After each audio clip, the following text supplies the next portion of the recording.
Welcome back, everybody, to This Is My Bourbon podcast. I'm your host, Perry, and with me, as always, it's the Corking Off Boy. It's Kyle. Yeah. Hey. Hey. He's shadow corked. Ah, yes, I am the shadow corker. I am cork maxing in the shadows, mogging hardcore in front of the Cork maxing. In honor of Clavicular, who is now apparently going to be a dad. So, Woohoo! Sure. Hey, we normally kick off episodes with a segment known as Flying Blind, where we try something blind. That's right. That's how it works. And what are we having today? I don't know, because it's blind, Kyle. That's right. All right, let's go into it. Kyle blinded me with something. We're going to figure it out. Here we go. Yeah. Yep. Here we go. Kyle, why do I get the feeling this might be a rye? Because it's what you think it is. Because it is a rye. No. Oh, okay. It might be. It smells like one. Huh. Kind of smells, well, I don't know.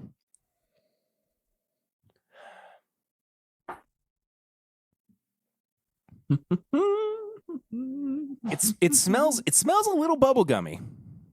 It does. I get a little I'm not going to say any because I'm getting the yeast note and I don't want to tell you which one I'm getting. But yeah, bubblegummy. Oh, okay. If I did, I'd give it away. So I'm going to hold on to it. Give it away, give it away, give it away now. Give it away when? Now.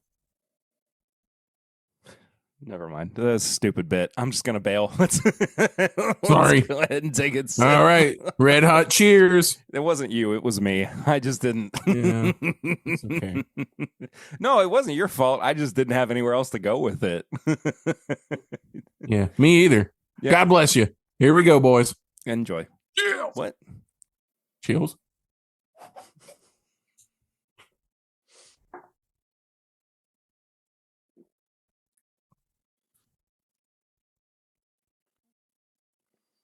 Whoa. Damn, dude.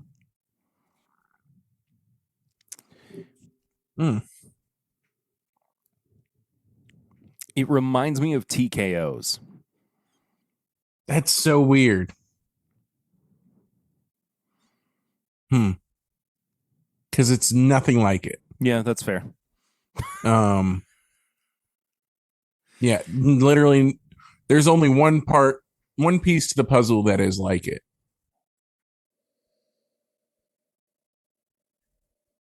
Wait. Okay. I'm adjusting now.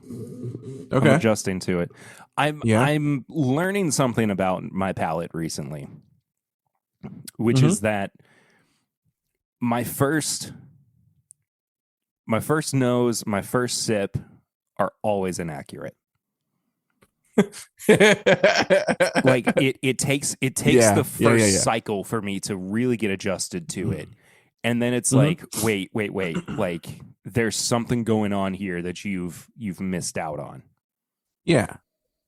So what are you getting now that you kind of didn't notice the first time around?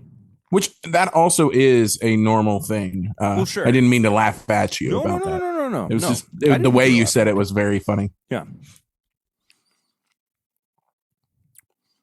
Darker, like more barbecue-y notes.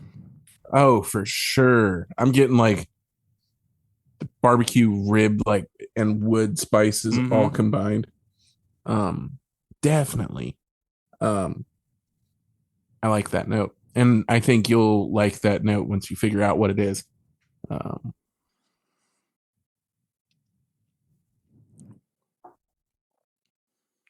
I definitely don't think it's a rye anymore.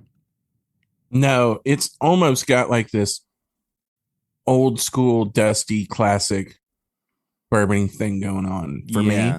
Yeah. I see what you're saying. But it's not. So don't take that for what it is. I guess. But I'm still getting that yeast character here.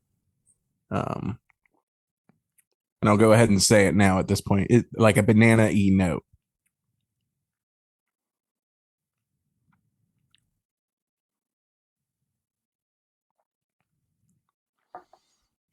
I mean, it doesn't feel like Old Foe. Okay. I would be leaning more towards Jack Daniels. Oh, maybe not. I'm stuck between Old Forester and Jack Daniels, but at the same. Well, I did tell you that it had one thing similar to TKO. It's Tennessee. Yeah. Yeah. So it's. Yeah. So it is Jack. That's the only thing that's similar. This is the Jack Daniels single barrel heritage barrel toasted barrel. Ooh. This is one of the few toasted barrels I've had recently that I've actually enjoyed. I'm going to be honest. This is the I like them. Or I guess I've only had this one, and I like this one. Well, I think it's really good. I'm not specifically talking about the heritage barrels. I'm talking about just toasted finish in general. Well, I don't think this is toasted finish. I think this is fully matured in either char one or toasted barrels. Oh. Yeah. Oh. Let's see. Jack Daniels Tennessee whiskey aged for at least 7 years in heavily toasted heritage barrels. Produces, so that's primarily what it does. So I just didn't there's a blend. Anything. Yeah. That's okay, though. Yeah, that's fair. That's why they said barrel 3 times in their product name. Yeah. Jack Daniels Heritage Barrel, single barrel, toasted barrel. That nose is killer. It's crazy. It's so good. Yeah. And like you, I'm not a big toasted bourbon fan. Yeah. Typically. I know that you are not typically a cigar and whiskey person, but right. This just screams to me pair it with a cigar. Like I could see that. Sitting outside and enjoying a nice, kind of like the temperature was today, where it was not terribly warm, just cool enough to be outside for a solid few hours and let the whiskey and the cigar warm you up. For sure. Kind of deal. This is really nice. Yeah, a lot. Thank you for sharing this with me. I appreciate it. Of course. What a fun thing to share. Yeah. Speaking of which, what have you been drinking recently? Let's see here. I was able to try the Charter Oak Finest Oak recently, which is you missed that. Man. You were supposed to have it. What cooperage was that? I can't remember which cooperage Finest Oak. There was a specific cooperage that they pulled. Are you looking it up right now? Yeah. Okay. I'm just babbling on till I find it. And I'm going to find it, but I just have to blah blah blah Canton. So they used Canton cooperage barrels for those. And then I compared it to the French Oak old Charter or whatever, Charter Oak, whatever it is. And I like the French Oak more, which is weird because typically I'm not a big French Oak guy. But with the way they produce those, and since they're mid-proof, I feel like the spiciness that I get out of the French Oak really helps elevate the whiskey. So that's pretty much it. I've had some Russell's single barrels and a lot of this old Granddad 114 single barrel that we've had recently. And that's primarily what I've had. I had a little bit of I finished that sample that you gave me back in the day of the oh my gosh, Green River Weeded Foolproof. So I finally finished the whole sample of that. You know what's so funny? I have thought about that. I want to say maybe twice since we did that episode. Yeah. Which is such a bummer because I really do like that bottle. Yeah. But I've just been so like all over the place with stuff that I haven't thought twice about like, I need to get that out. I need to have another pour of it. So it's just kind of like, currently, I don't really know where it is right now. Nice. Like, very nice. I know it's here somewhere, but it would take me longer than I'm proud of to find it. But oh wait, no. Found it. Nice. It's there. It's right took there. You so long. Yeah. That took you so long. Oh man, I can't believe you did that in real time. Yeah, that was actually kind of anyway. I wound up buying, and I cracked it on the pregame chats, but buying one of those Grandad 114 single barrels too, because you got some extras. And I did just a couple. Yeah, a few, one or two. Who's to say? And man, it's so good. It's so good. It is. I'm so happy to have that. Last weekend, I ran over to one of the last remaining honey holes in Lexington that I still am able to go to and find a couple of, older bottles at especially a fairly appropriately priced price. Yeah. And I walked out with Elijah Craig's C921. Crazy. Which, I was very, very happy with. And they still have more.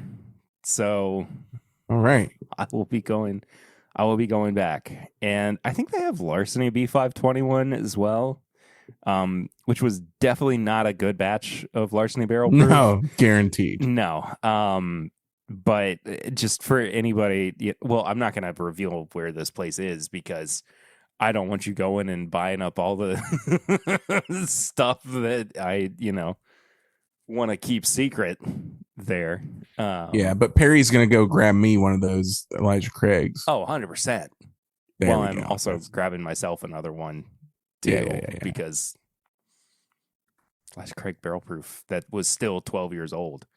I mean, come on. Yeah. Like, what are we doing? Dang.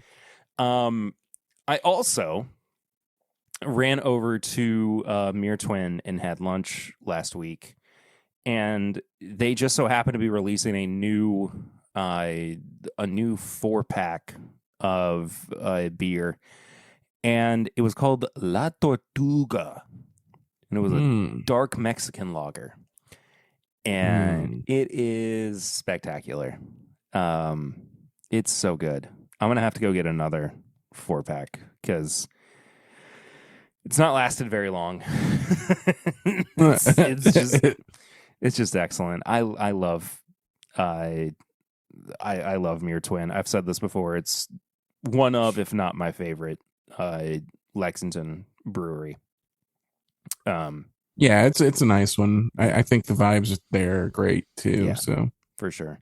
It was pouring rain when I went, unfortunately. Sweet. So I didn't get to sit outside and enjoy myself too much. But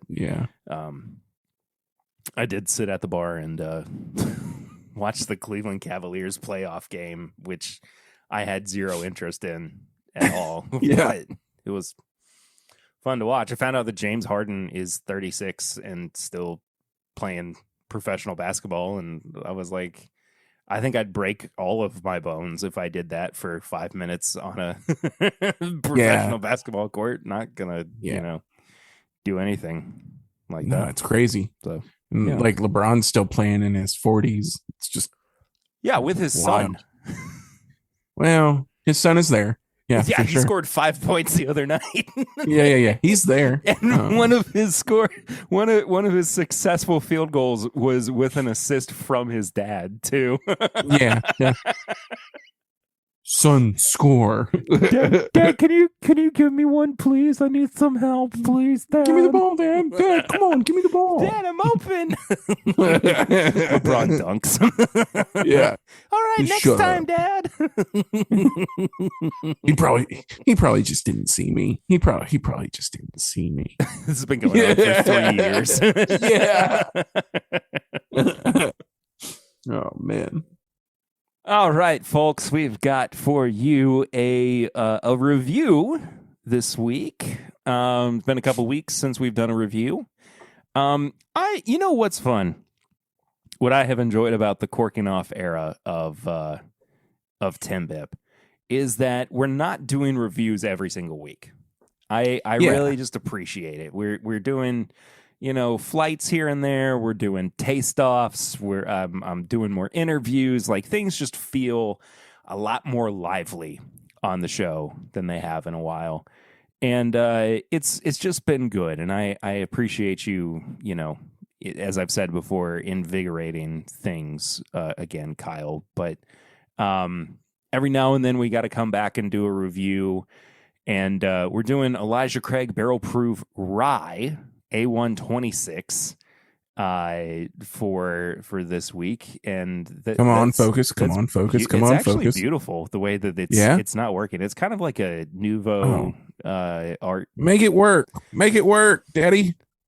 I'm gonna touch it.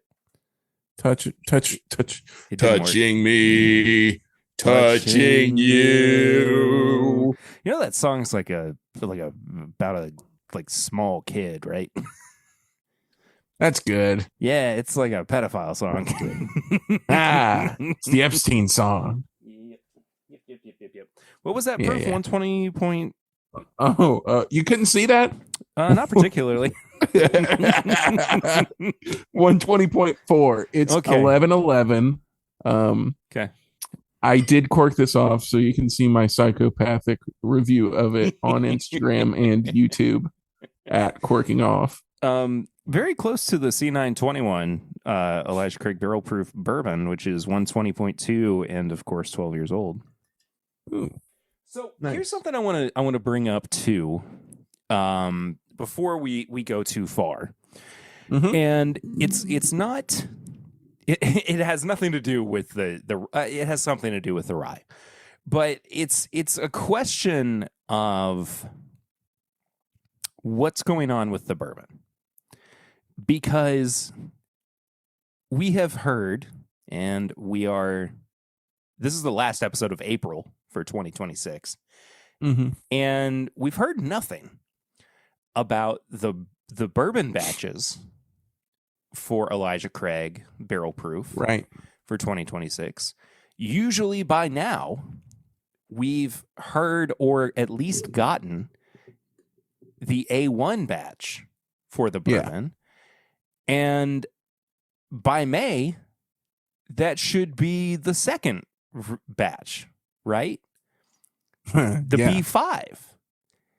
So I have a theory, and I don't know if it's true or not, but I am curious if they are taking the year off from doing the bourbon batches, both Elijah Craig Barrel Proof and Larceny Barrel Proof, in favor of doing the Elijah Craig Rye to kind of refocus and recenter their bourbon batches and get them right, as it were, so that they could go into 2027 and have more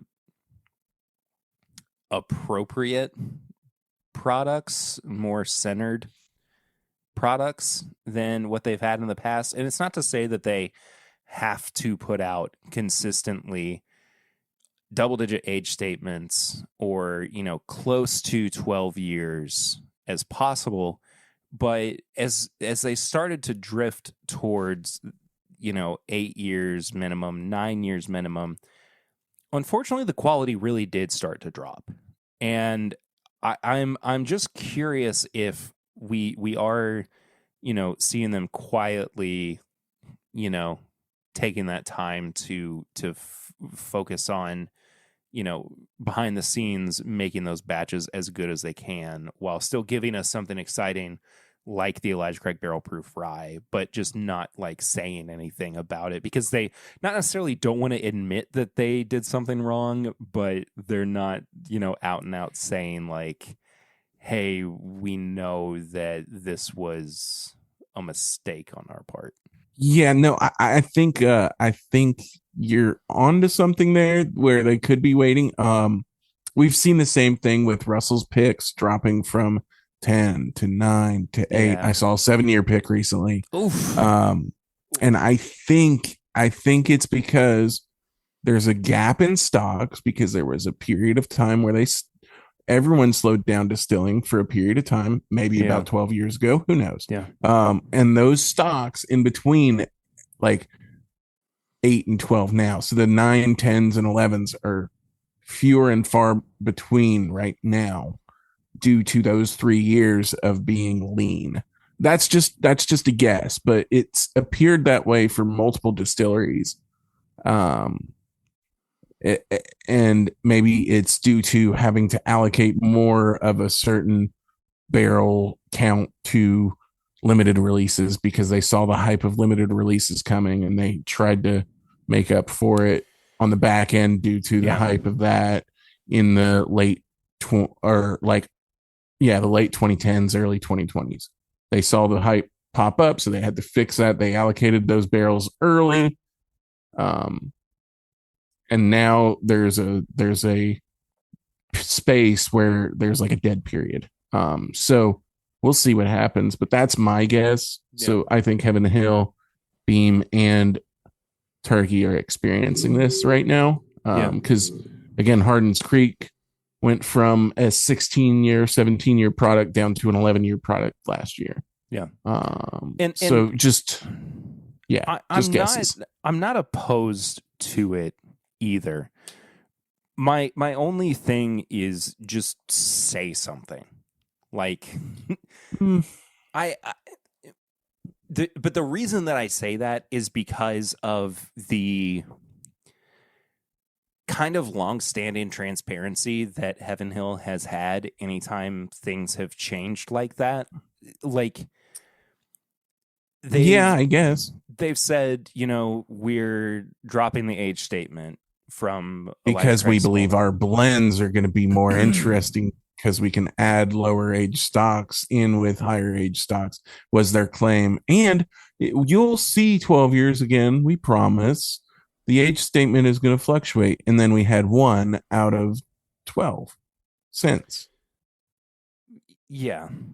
So maybe I'm just being hopeful or wish casting or whatever you want to call it. I think they gave us fluff and now the fluff is sitting on shelves and they just can't justify that. Oh, I mean, I'm still seeing A124, A125 sitting and at big box stores. Yes. Yeah. Like big box stores should not be holding those. No. Typically those move quicker there or like they disappear at a higher rate due to the amount of customers they receive on a daily basis. And it just seems like everyone's passing on them right now. And there's the perceived quality that has dipped whether they want to admit it or not. It's fairly obvious to the customer base. Yeah. And the customer base is finally voting with their pockets and their wallets. Yeah. So good on them. Yeah, I completely agree. So that was my just little prelude to this review. But we've got. So, anyways, talking about sub 12-year Elijah Craig, here's an 11-11. But I think that in this capacity though, you're giving us a product where we don't have the preconceived notions that we do with 12-year barrel proof bourbon. So if as long as they are giving us really solid rye, I think we're going to be happy. But you also just made a face that makes me a little. No, I'm saying like 12-year rye for $70, crazy. And now we got an 11-11 for $75. Like It's great. I genuinely, I don't know anywhere else that we're getting that level of quality, or age, I suppose, to the price point. No. In rye right now, I think every 11 and 12 year rye that we're seeing right now is 150 plus. Mm-hmm. Absolutely. So we got to be pumped usually about like this. limited edition too. Yeah, like it's not a what I would call shelf standard or shelf stable product. Like, no, in most capacities, I would consider Elijah Craig Barrel Proof to be a shelf stable offering, especially now that it's come back around to like pretty much being everywhere again. Yeah. So, with that in mind, I have not tried this yet. This is, of course, coming from Kyle. In the past, too, when it comes to Elijah Craig and Larceny Barrel Proof products and a lot of the Heaven Hill LE products, or even new Heaven Hill products in general, I have been fortunate enough to get them sent free of charge. This is not one of those cases. Regardless, though, we will always be open. We will always be honest. We will always give you our real feedback about products that we are reviewing on the show. Doesn't matter if it comes from the distillery. It doesn't matter if we have bought it with our own money. Our scores are honest. They are real. We will tell you if we don't like something, even if the distillery has sent it to us free of charge. So, this is one of the first Heaven Hill products in a while that I will have reviewed that didn't come from the source, I suppose. Whoa! So, here we go on the nose. On the nose.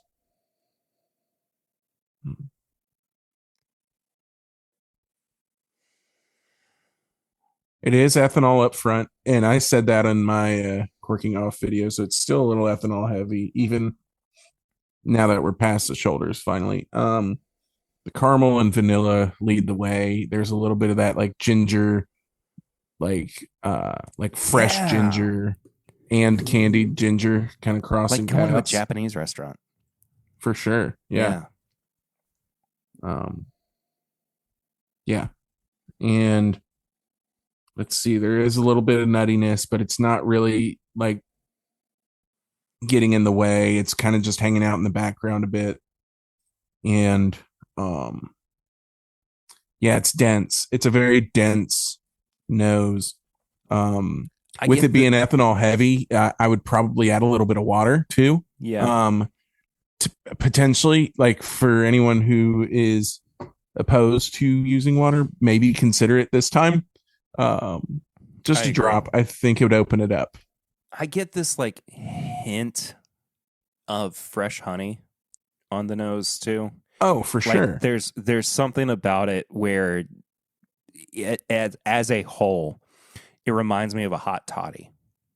Just a a very in your face, like it's not being it's not watered down, I guess. Yeah. It's almost like hot toddy concentrate. Mm-hmm. I guess. No, I get that. And it's like that, or like how honey and ginger really work well together. I think that kind of works really well together here as well. So I guess in some ways too, there's a tea note on there as well. Oh, that's a good call. Yeah. There is some black teeness. Teeness? Hey, what up, Teeness? Oh no. Next friend we make that has a name that starts with the letter T, automatically their nickname is Teeness. Teeness. That's brutal. What a bad nickname. Anyway, now that the Teeness is out of the way, yep.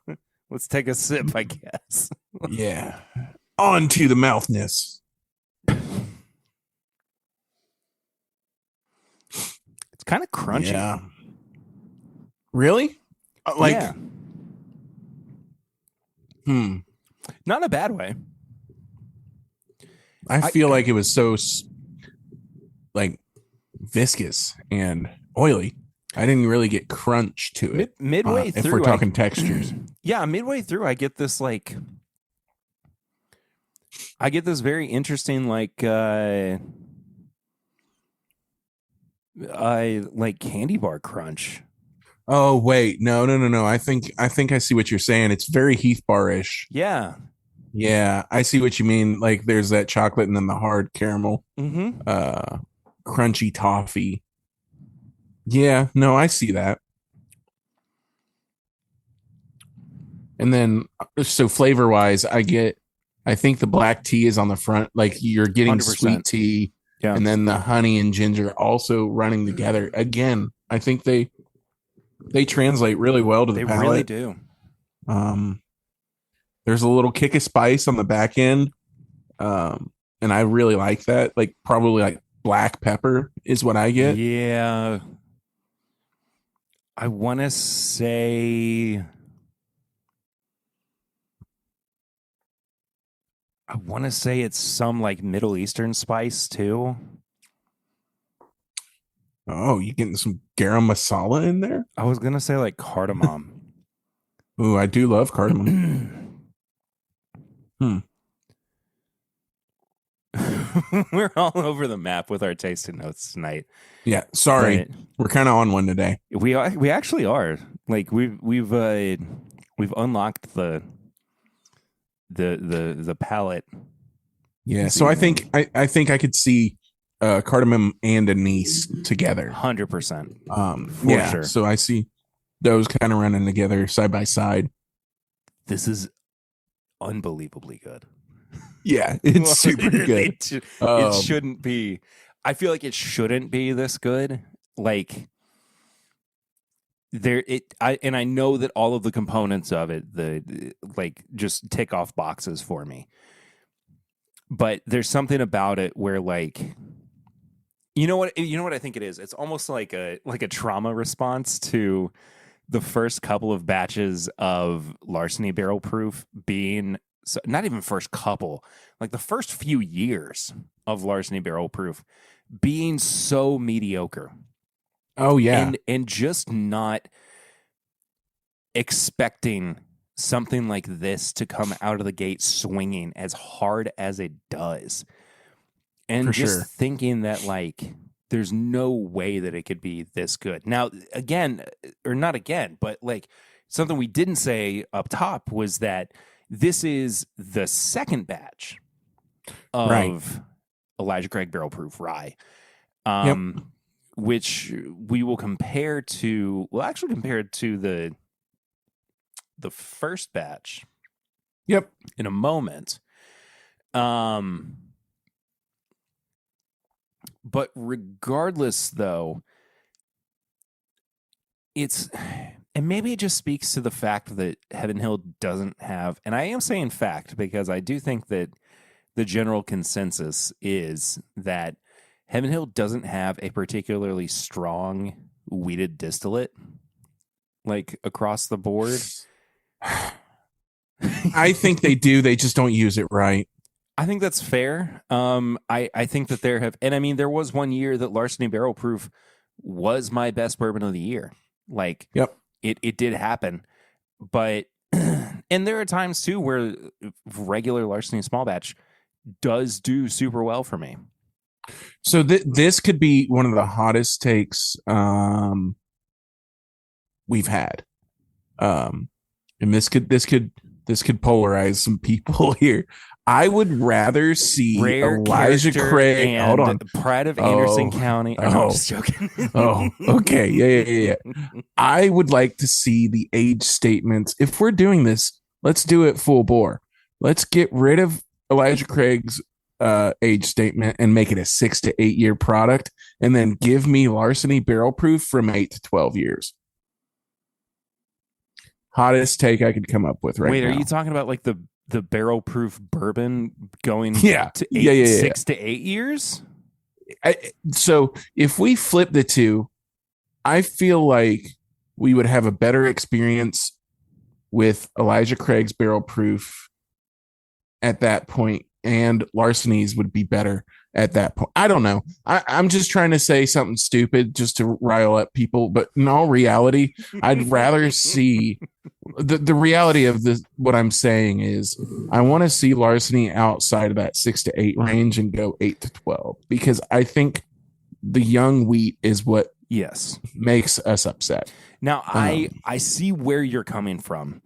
I think that we could just bump larceny up to 8 to 10, and it would probably satisfy what you're talking about. Right. Without necessarily having to sacrifice Elijah Craig barrel proofs. No, I know. I was just kind of making it. 10-12 I was just saying something stupid. I would love to see what a 6 to 8 year Elijah Craig barrel proof batch would look like. Just even if it's just a one-off, like if they just threw that at us and they were like, we have the best top floor barrels, we have, one or two from the center cut, but we have blended everything to a T, and we want you to trust us. Right. And this is it. It's not a, like, almost like in the spirit of a Booker's, Sure. If they gave us a Booker's, I feel like they would be more than capable on delivering that. Yeah. 100%. I guess that's more what I'm saying. Not that I want that, I guess. Just one time. It would be interesting. And if it wasn't Elijah Craig, name it something else, and I'm okay with that too. So, like, I don't know. Freaking do an old, like, what if you did a Henry McKenna barrel proof? Sure. Or T.W. Samuels. You know what I mean? Yeah. Something. Oh, dude, wouldn't that be sick? It'd T.W. Samuels barrel proof. It would be awesome. That'd be sick. I don't know why they haven't done something like that where they, I mean, maybe it's a legal thing where they just can't do anything outside of like their current, bottled and bonds, or sure.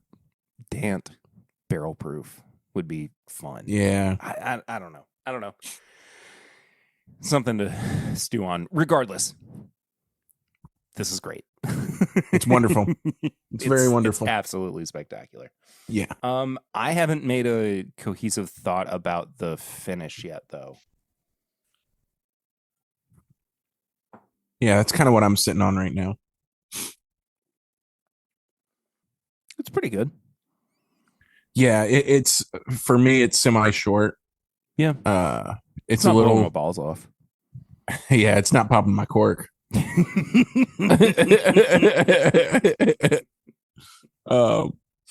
not corking me off. It's not corking me off, dude. Bend me over and cork me off sideways. Oh, so before we actually do the review, can we try the what was the actual batch number for last year's A925? That's crazy. Yeah, well, they did the same naming convention for all those goofy burn. You're right. I mean, You're very professional Bernheims. Yeah, I would rather not. Those were all terrible. I would like to review it right now. On its own. Okay, sure. Yeah. On merit. So the reviewing, the way that we review things on the show is by using a system of nose, palate, finish, and price. I couldn't think of the word system. I had to go through it the way I normally do. Nose, palate, thank you. Nose, palate, finish, and price. Each category is out of 5. Final score is out of 20. And it's the way we've been doing it since basically day one of the podcast 8 years ago. And I've stuck to it for some reason. It works. Here we are. It works. I tried to change it up once, and it made no sense to anybody. Incredible. Yep. So, Kyle, nose. What you giving it? I'm giving it a 3.5 because it's a little too ethanol heavy for me. And I do think a splash of water would open it up and make it a more enjoyable experience overall for me. So 3.5. I am not getting as much ethanol as you are. I'm actually going to give it a 4. Okay. I just think that I could sit and nose it forever and ever and ever. um, it's bright, it's deep, it is inviting. I want to just bathe in it. I feel like, Mm-hmm. it's one of those where it's like, I I don't normally prescribe to the um, bourbon or rye cologne idea, Mm-hmm. but I feel like this would be a pretty good basis for a cologne. Yeah. It's got a good essence to it, and I think I'd make a candle out of it too. Yeah, it is good candle whiskey. Honestly, Yeah. so I'm going with a 4 on the nose. I am very tempted to go with a 4.5 on the palate. Yeah. I can It's see it in your eyes. it is I'm going with the 4.5. It is Do it. beautiful. Heck yeah. I'm not even really sure where a 5 would come from here. Maybe more on like the sweeter side, just to give it a little bit more balance. But I do just love everything about what it is. Um, I'm not left wanting, even though I can find something that would improve it slightly for me. Like that's me being the nitpickiest of nitpicky in this case. Yeah. So yeah, 4.5 there. What you got? I'm gonna go a 4.0. It's good. It's really good. It's not I don't know. It's not overwhelmingly amazing, but it is great. So it's Yeah. like, how do I tell you it's a great product, but not like give it a 4.5? I think it's close, but for me, it's a 4. You still want more. I do still want more, so I give it a 4. Yeah. Yeah. Perfect. Nice. Yeah. Finish, I think you and I both kind of feel like it just needs more. I don't know if it's I feel like they were, maybe not to get too in the minds of or too inside baseball about like the blending process of it all, but it does kind of feel like they were maybe more hyper focused on the actual palate and drinking experience of it all.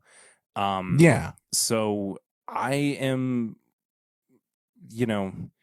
maybe it was they needed more center or top floor barrels, or something to help kind of balance it out with more energy on the back end. I don't know. It's hard to really tell. Every blend is going to give you a different experience. But that being said, it's like a 2.5 for me. It's kind of right down the middle. Yeah, me too. Me too. I think the black pepper that is at the back end of the palate is the leading note for the finish, and that's just kind of not fun for me. Sure. And then once that dissipates, it disappears, and then everything else kind of disappears with it. Yeah. It doesn't disappear and allow the caramels and vanillas and the anise flavors to kind of hang out and reveal themselves on the finish. It just kind of dies together. Yeah. I wish that it maintained more of what was on the palate, basically more Me than too. anything. Like Yep. I don't I don't have a better way to put it other than just I wish that the palate carried over more. Yeah. into the finish. Same. Like it's not that I dislike the finish and what it brings, but a good measure that I always try to point to is, does the finish make me want to go back for another drink? And in a vacuum, I think here the answer is kind of no. Right. But it really is like the palate that is carrying the overall experience for the whiskey here. 100%. I agree. That being said, though, $70. Yeah. 12-year-old, basically cast strength rye. Heritage Rye. Brother, that's a 5. It's a 5 all day. It's a 5 all day. I can't deny that. Like that's a crazy score or a crazy the closest comp we have is Bullet 12, I think, and that was 90 proof and it was $65, right? Yeah. So this kicks its ass. So 5 all day. Yeah. I am at a 15. What do you end up at? I'm at a 16. Yeah, that makes sense. Yeah. So I mean, just barely ahead, but I mean, even still, I mean, this is a recommend. Like, yeah, it's a heavy recommend. You know what's funny about this too? I don't think that this is for anybody who might be like, and if my theory holds true that they are foregoing the barrel proof bourbon batches this year in favor of trying to, realign themselves and putting out a 1 or 2 or, hopefully maybe 3 too, just to see what happens. Really good batches of barrel proof rye this year. Just kind of hold us over. I don't think that this is going to disappoint people who are more tuned into the barrel proof bourbon side of things. Like I think that this is going to be something that they will find as a pretty solid replacement, and at least will hold them over until the next batch of barrel proof bourbon comes out. For sure. For me, this is a very welcomed curveball and change of pace. Completely agree. From Heaven Hill. I really have appreciated these two, which, saying that, I think we could lead into the A925, which is the first bottling of the barrel proof rye from Heaven Hill's Elijah Craig barrel proof rye range.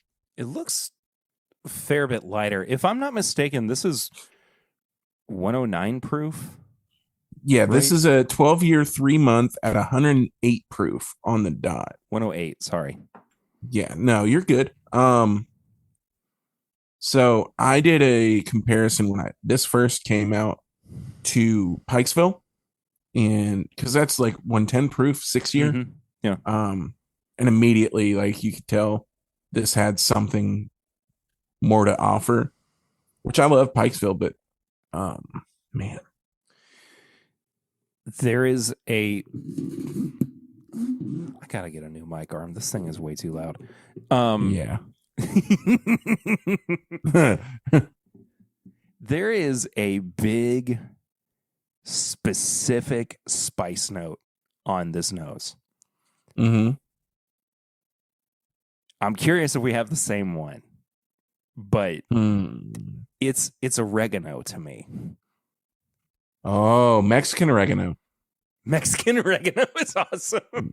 That was my nickname. There's a difference. Hey. Nope. I am neither Mexican nor Italian. Although when my grandfather was in the throes of dementia, my dad asked him, "Do you know who I am?" And my grandfather said, "Yeah, you're that Italian guy who comes over to my house."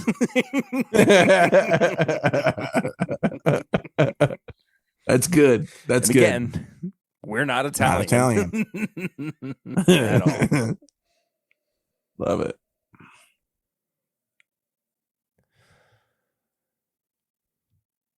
There's a bit of an oceanic note in this that I didn't expect.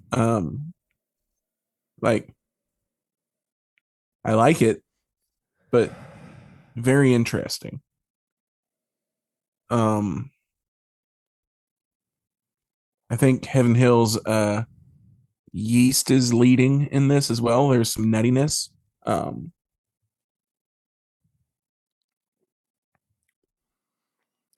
it's more tobacco heavy on the front of the palate Whoa, too. yeah. The barrel really shows itself, and the age really presents itself in this batch, especially compared to the other batch. I feel like I'm really getting the barrel. For sure. I am slightly confused by this batch. Yeah. If you had done Proof Me Wrong with this, Yep.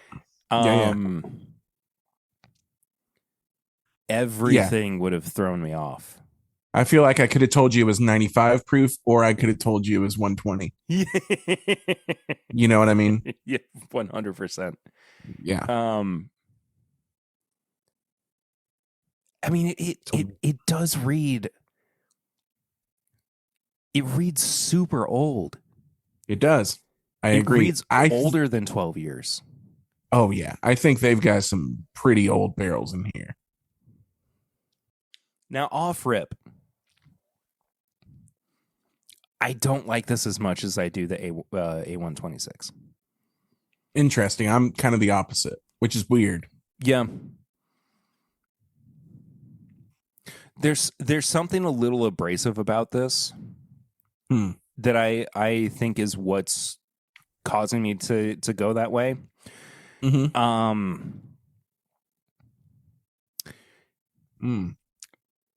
Where the A126 is just more cohesive. No, I agree. Like. I agree. This is more disjointed. I am actually getting a bit of grittiness on this one that I didn't expect. For sure. Yeah. No, which A126. Yeah. I need to cork off.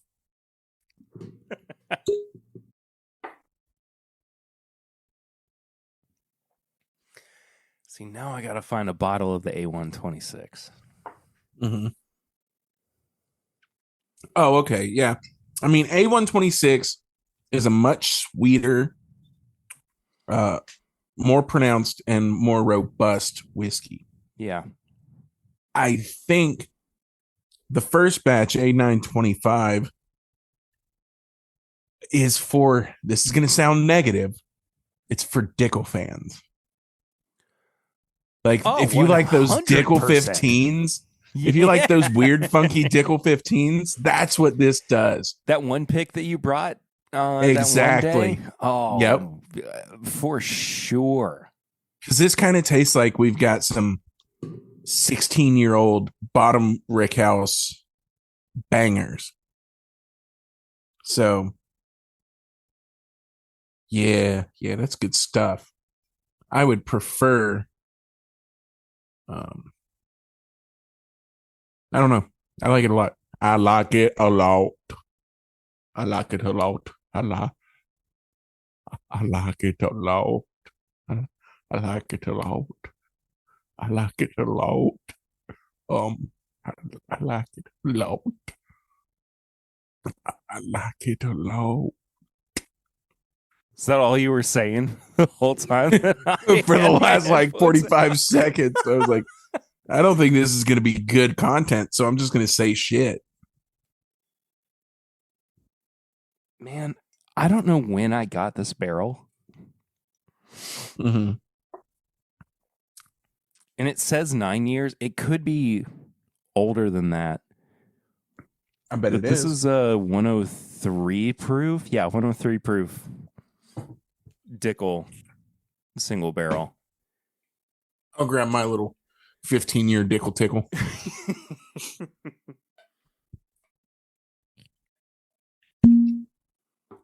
Nice. I had no cork pop with mine. Mine was here. Let's see if I can.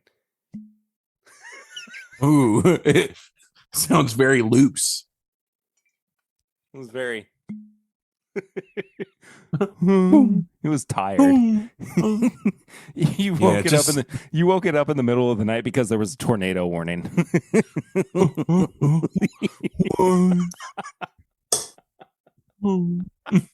Yeah.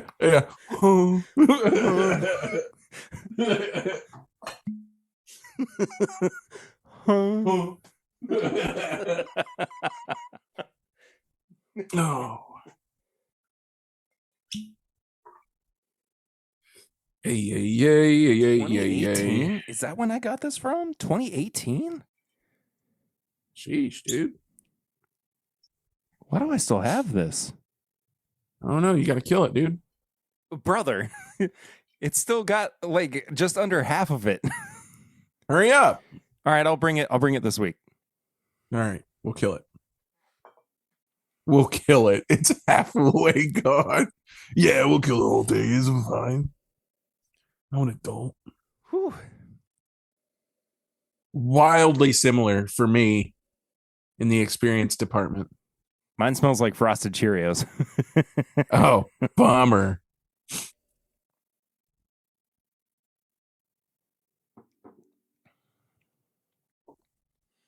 Hey. Hello. Good morning.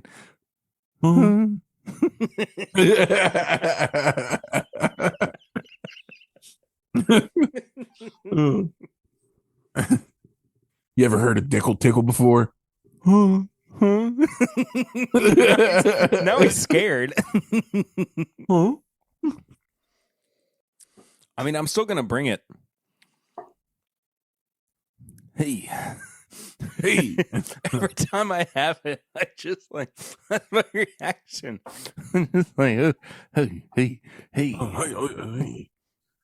You don't like it? It's weird. That's Dickle. That's Dickle. That's Dickle. End of the sitcom. That's Dickle. I love the bottle shape for the single barrels, though. Mm-hmm. They're so nice. It's like they are. It's like you drew a Woodford double barrel from memory. Yes, exactly. No, this is double oak. Yeah, we got double oaked at home. But you slap a big Dickle on it. Did that come through? Yeah, that was great. Okay. Oh, yeah, that's your new thing. You got to slap the hell out of every bottle. Yeah. Yeah, that's good shit. I liked it. Barry, why are your palms so calloused? Well, I've been doing this new thing. I started this new thing on my podcast. Yeah. We call it slapping the dickle.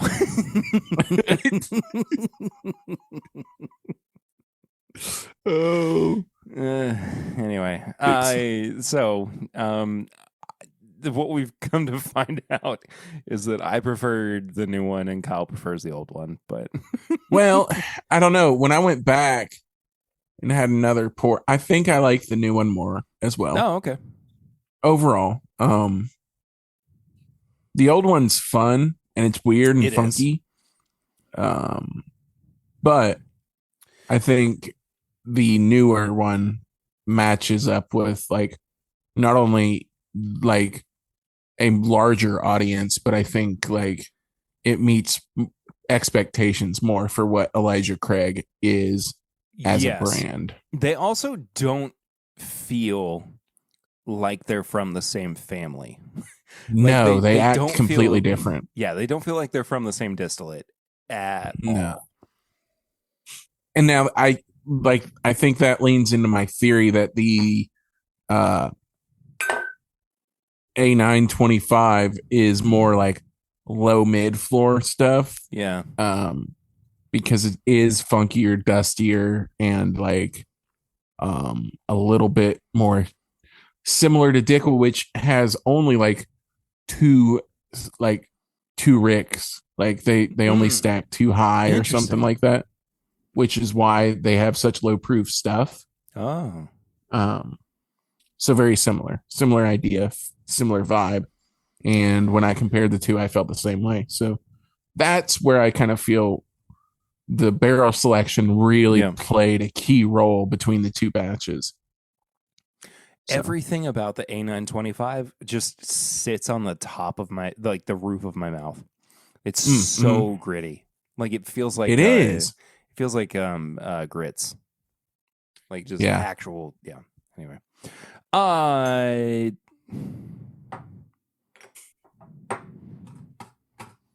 Everything's clanging.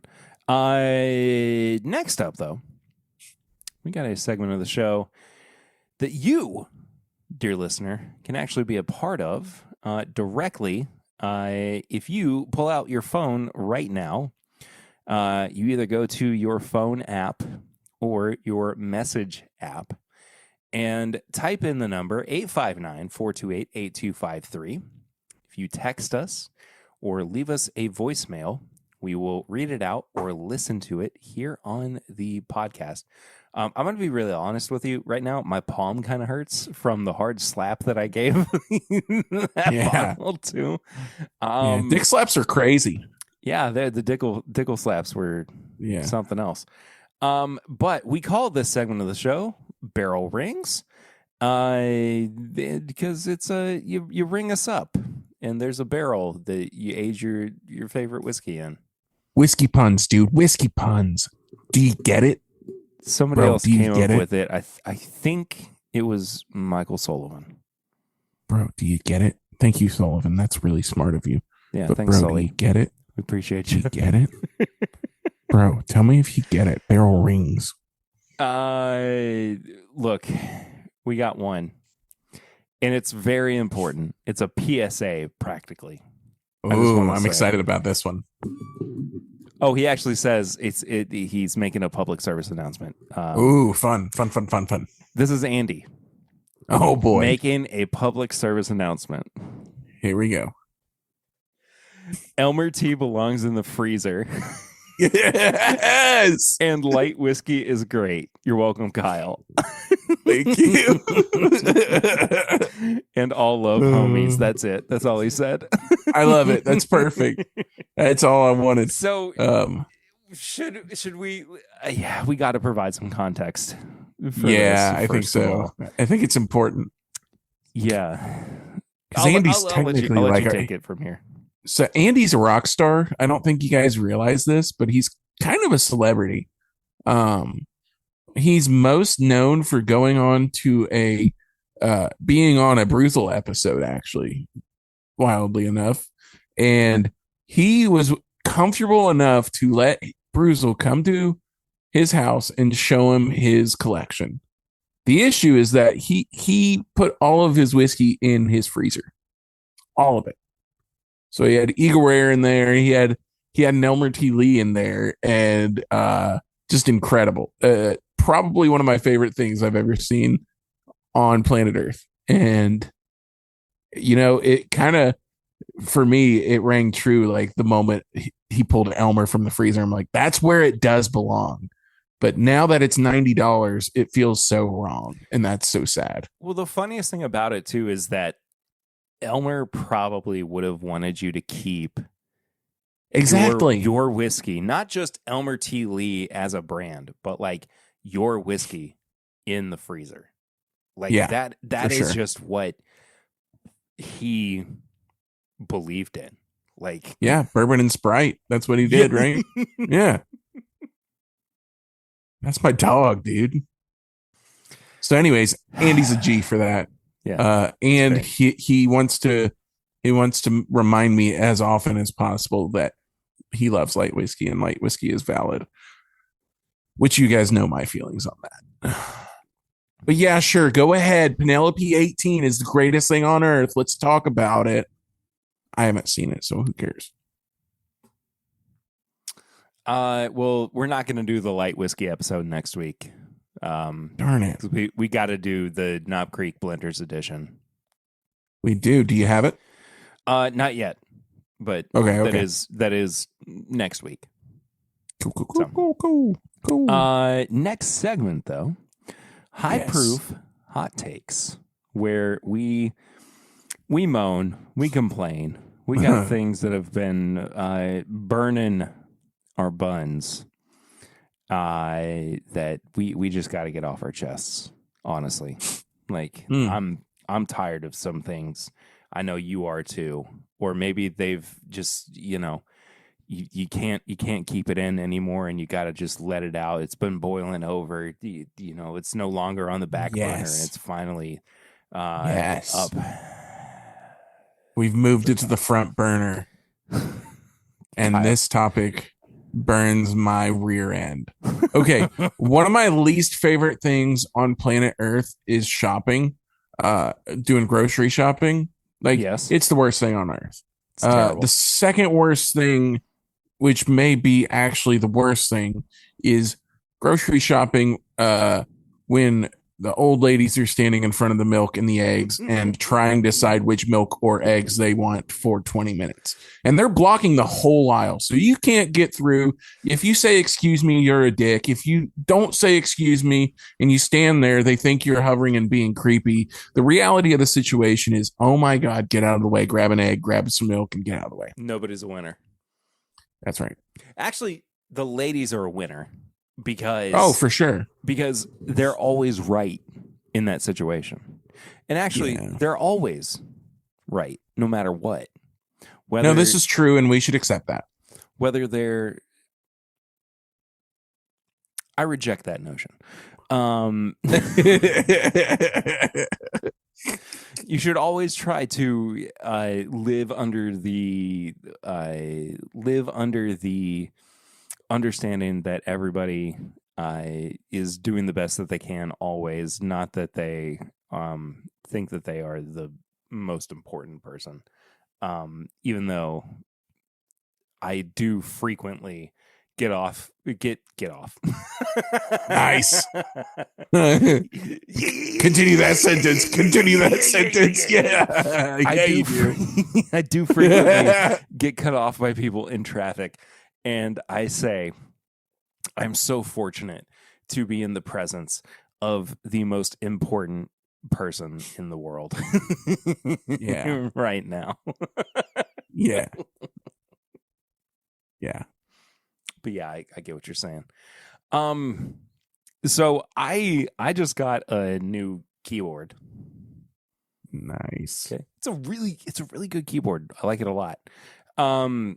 They sent me yet another USB to USB-C charging cable.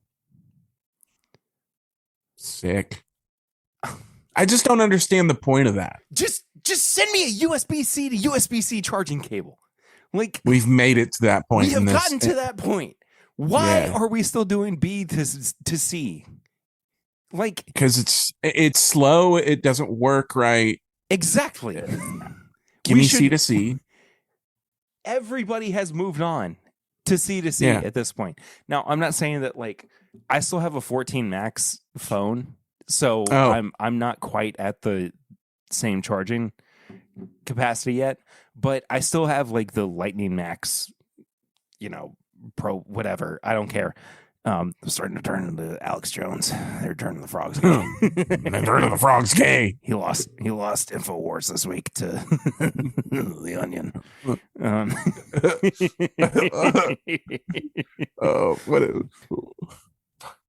I was trying to think of the Alex Jones not skit, but like his interview where they're showing him pictures of people and he's like, we don't have to go through that because there's some slurs that get dropped in there. There are some slurs. Patriot. Vampire. Yeah, there it is. Scared. Yeah. Pedophile. I didn't realize until I looked it up that was. Do you know who Patrick Bet David is? Oh. Patrick Bet David is simultaneously the best and the worst content creator. And his whole shtick is called valuetainment.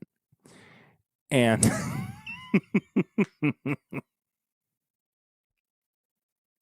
he's currently beefing with Tucker Carlson too. Oh, sick. Okay, yeah. Basically, understood. Over like who's the better Christian, and it's spectacular. It's Such good stuff. I'm not going to go further into it. I might talk about it for the end of the show Patreon segment because it's really, really funny. Anyway, PBD, love him. But he was the one that was interviewing Alex Jones for that whole segment where he's going, Patriot. Vampire. Yeah. Vampire. Yeah. What was I talking about? I've completely I lost don't know. the plot of this I don't know. Sorry. Anyways, yeah. USB-C to USB-C. Come on, please. We gotta have more of those cables. Like, all I have are USB to USB-C, and I don't want them. They're so slow. They're so low quality. They always come wrapped up in a twisty tie that, I mean, just immediately is going to degrade the quality of the cable itself too. Like, just stop, man. Just stop. I can't do it anymore. Yeah. Like, the landfill cannot handle any more of these cables that nobody wants. True chains. Anyway, tips and bits. Tippies and bitties. Segment of the show that we like to do. Love. That we like to do because we have things that we want to recommend to you that we think will enrich your life. We might have been watching them, reading them, listening to them, playing them, just enjoying them. And it's time for you to hear about them because you're this far into the episode, and you may as well. Kyle, tips and bits, what you got? I have nothing. I've had the longest week of all time. I would wake up at 5. I wouldn't get home till 6, and then cook and then sleep. Long days. And you're raising a puppy. And I'm raising a puppy. So tips and bits. Take your puppy out every 2 hours minimum, and take its food away, or take its water away at 8 o'clock. Oh, very important piece. Good call. There's your tip. I got a couple. Ooh. I am somewhat slowly progressing through the Resident Evil games, as you all kind of know, because I've been catching you up here and there through it. I have a question. Yes. Can you stream those? Yeah, if I have the time. I'm just saying. Yeah. No, I want to so badly. I just it would be a matter of me sacrificing more time with my family, and also it's either sacrificing family time or you're sacrificing sleep, and you're doing 11 p.m. streams. Yeah. I have to, sometimes I just have to, I realize that I'm not always going to be able to make content. That's right. And, I want to stream video games a lot. And it just doesn't, I've tried to make it a consistent thing in the past, and I don't have the time for it, unfortunately. I do. So I said this on a regular live stream recently, but I do want to, because there is a void for it on Twitch, I want to establish myself as like the bourbon guy on Twitch. Like there's nobody who is known as like there's the politics people, there are the video game people, you go to some people for like ghost hunting and stuff like that. But like just filling that niche, I think would be kind of fun. You know, it would be interesting, and it would take work, of course. Yeah, But I think it would be worth it, and I'm not opposed to making that a reality. Um, so I don't know. I've been mulling it over recently, and it's in the back of my head. So, well, actually, it's more in the like not so much in the back of my head anymore. Like I'm kind of like trying to formulate how to make it a reality. yeah, Now, because like if somebody wants to push products or events, like going to Twitch, which is a pretty prominent platform, mm-hmm.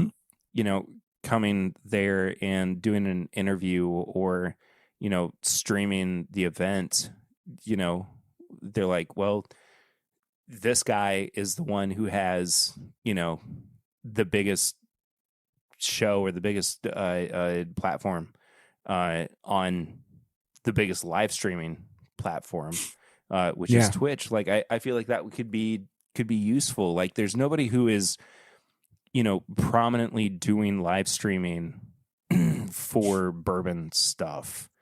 yeah, I feel like it could be it could be useful. I don't know. But also like yeah, not just trying to do it from a utility perspective, like I want to try to grow that within that space anyway. yeah. So you have thoughts about it. What are they? There are a couple thoughts. Like stylistically, I think it would be really funny to do like IRL bourbon streaming 100%.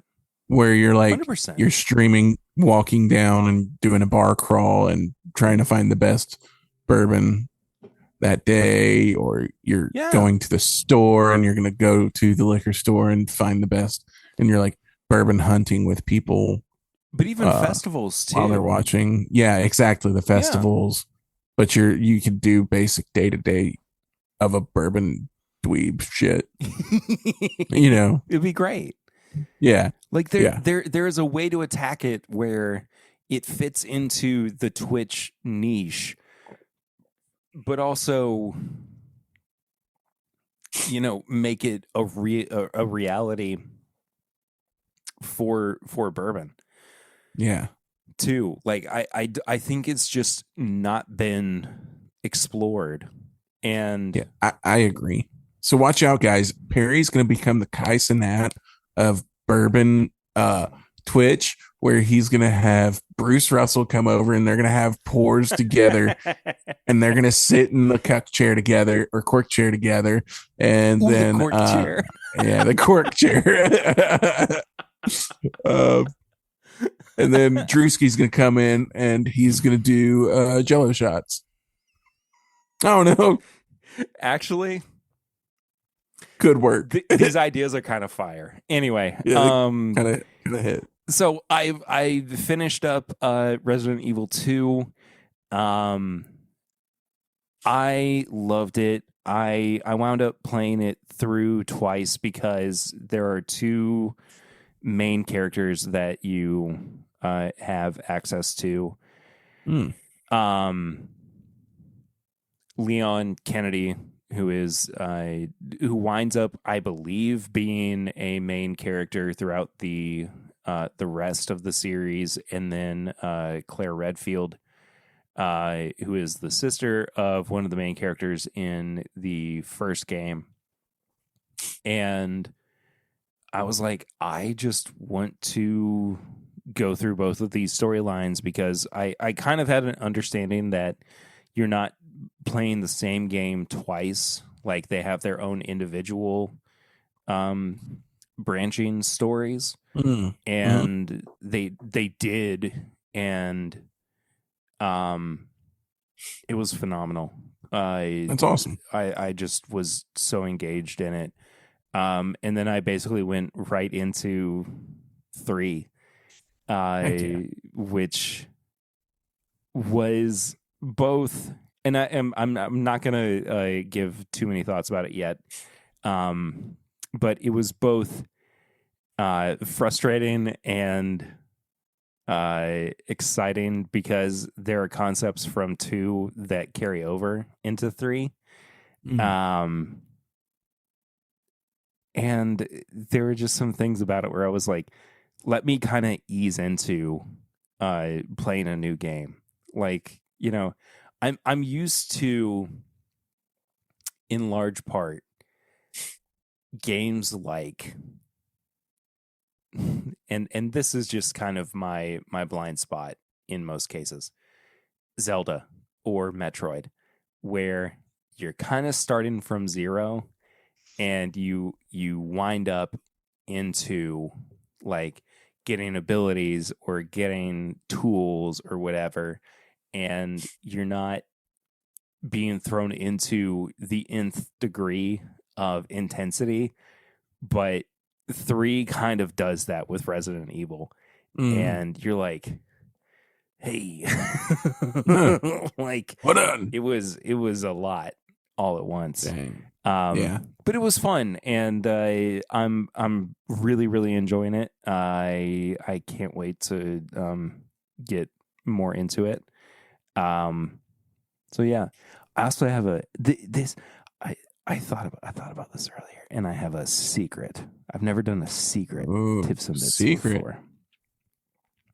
This is something I've been doing since I was. The way I'm introducing this sounds very sketchy. Yes, it does.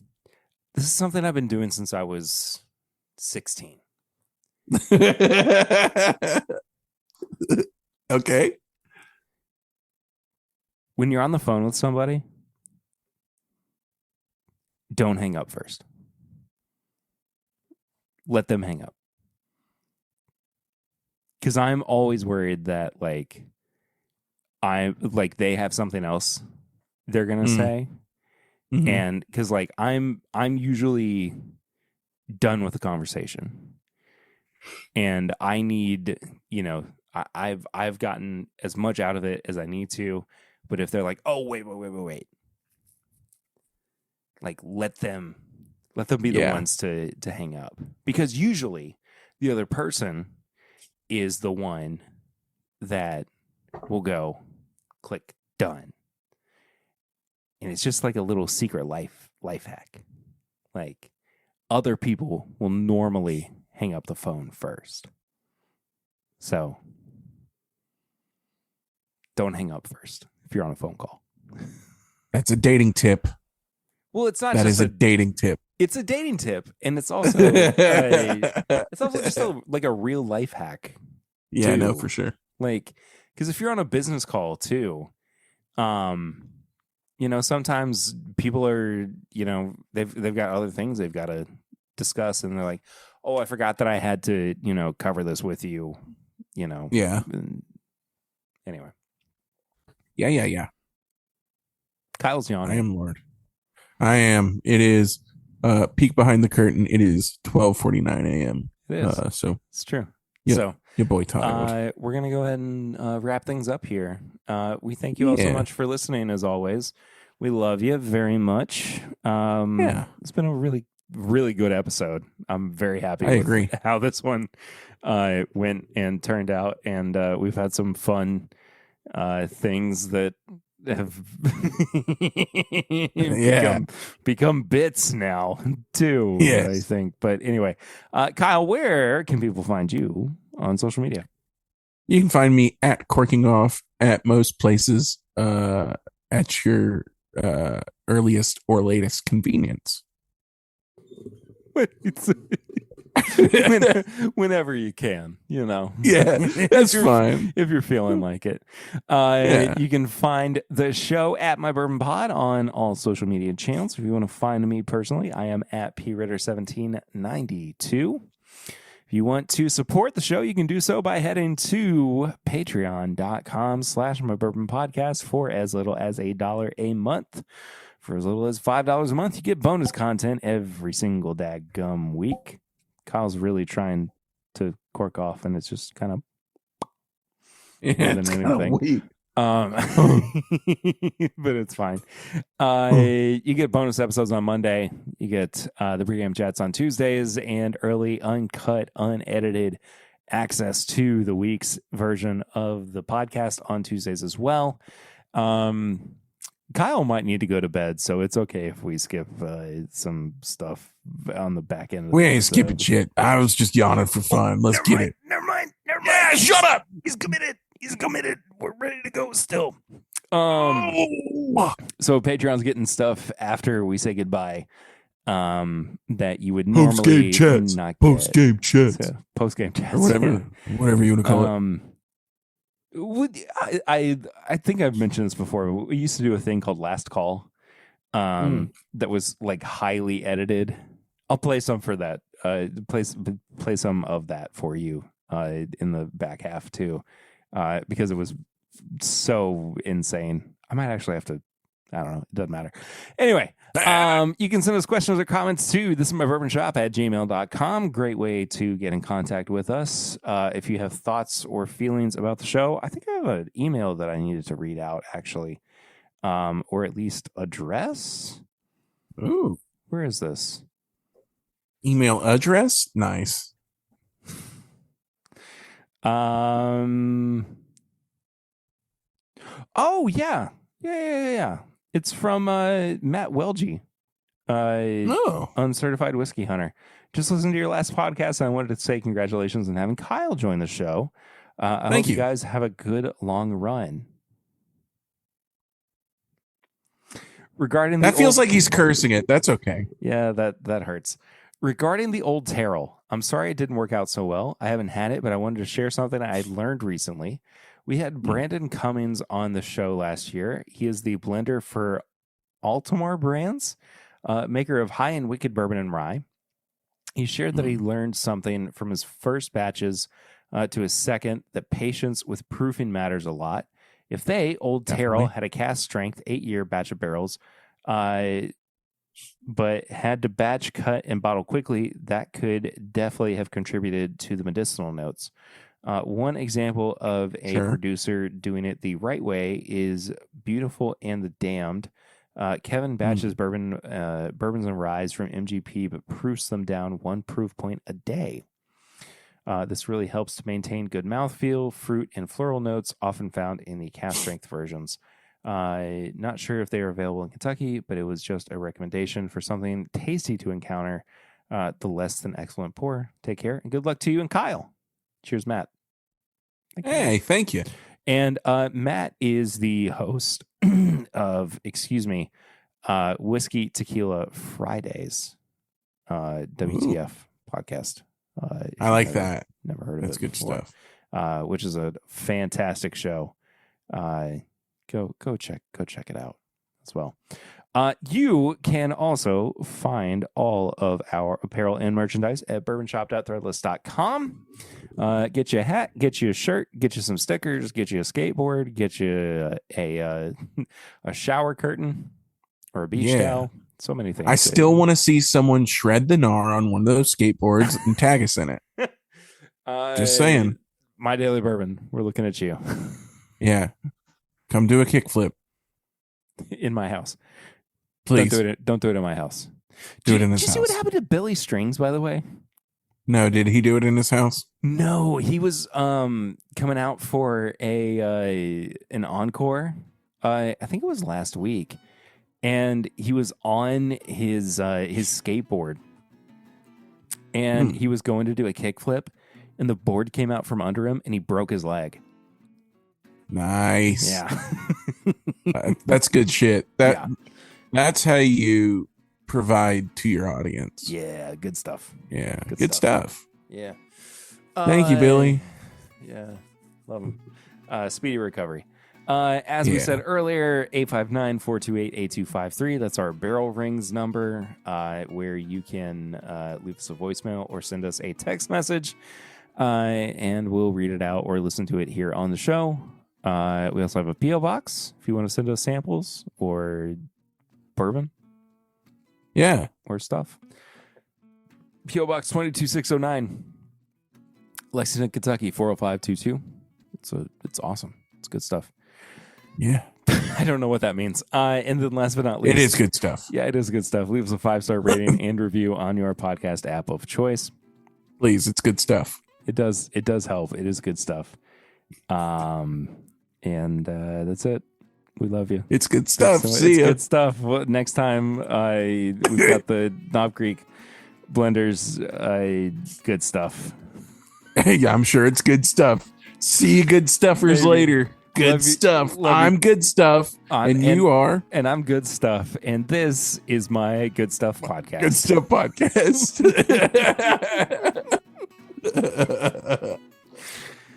Good stuff. See ya. See ya.